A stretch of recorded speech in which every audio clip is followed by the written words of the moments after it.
Bismillahirrahmanirrahim. Assalamu alaikum wa rahmatullahi wa barakatuh. Welcome back to another episode of Reflections in Faith. I'm Farhad Omar, and today I want to share with you something that's been unfolding quietly but powerfully on the global stage. We are living in a time where what was once unthinkable is now becoming a reality.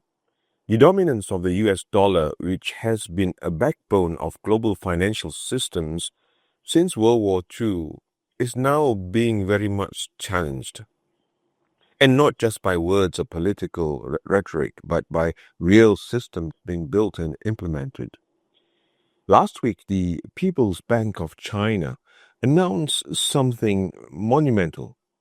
The digital yuan, China's state-backed digital currency, has been fully integrated into the cross-border settlement systems of all 10 ASEAN countries and 6 nations in the Middle East.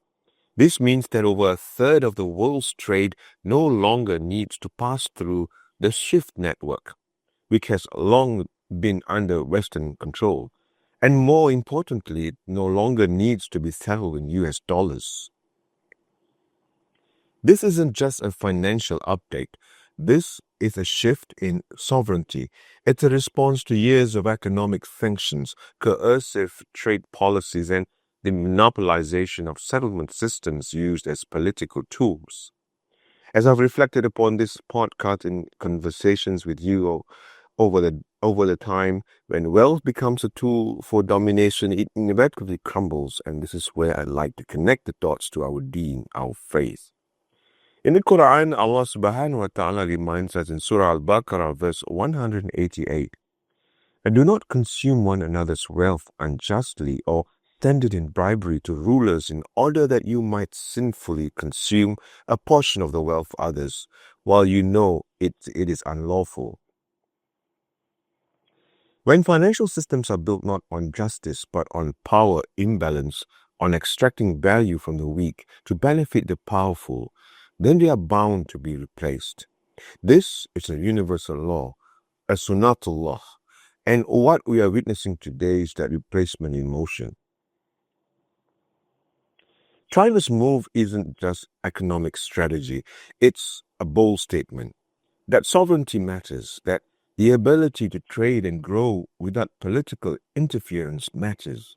And for many countries that have long been at the receiving end of unjust sanctions or arbitrary financial restrictions, this is a new dawn. But let me be clear, this isn't about cheering for one nation over another. It's about recognizing the principle of justice and understanding that Allah is Al-Hakam, the most just, and in His wisdom He allows systems of oppression to rise temporarily, only to replace them with more balanced ones when the time is right. As Muslims, we don't just observe the world passively. We reflect, we ask, what is our role in this transience? Prophet Muhammad ﷺ reminded us that true wealth is not in abundance, but in contentment. Yet we live in a system that thrives on debt, speculation, and manipulation. This Dedollarisation trend tells us something deeper, that nations too must reclaim contentment and sovereignty and move away from economic models built on exploitation. So what can we learn from all this? Firstly, we must be informed, and as believers, we are not meant to be naive.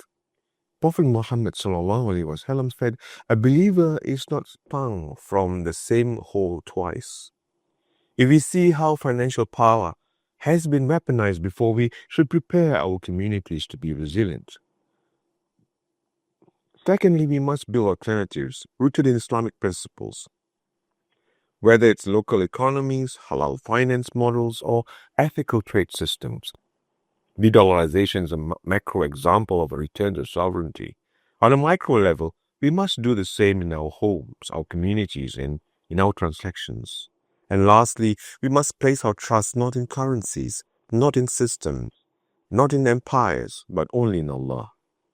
Say, "O Allah, Master of the kingdom, you give the kingdom to whom you will, and take it away from whom you will." In Surah Ali Imran, verse number 26.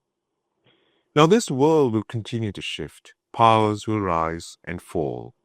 But our compass must remain steady, and that compass is Tawheed, knowing that everything, wealth, power, influence, belongs only to Allah, and that our duty is to act justly, no matter where the wind blows. Thank you for joining me on this episode of Reflections in Faith. If this resonated with you, share it with someone who's navigating the same questions.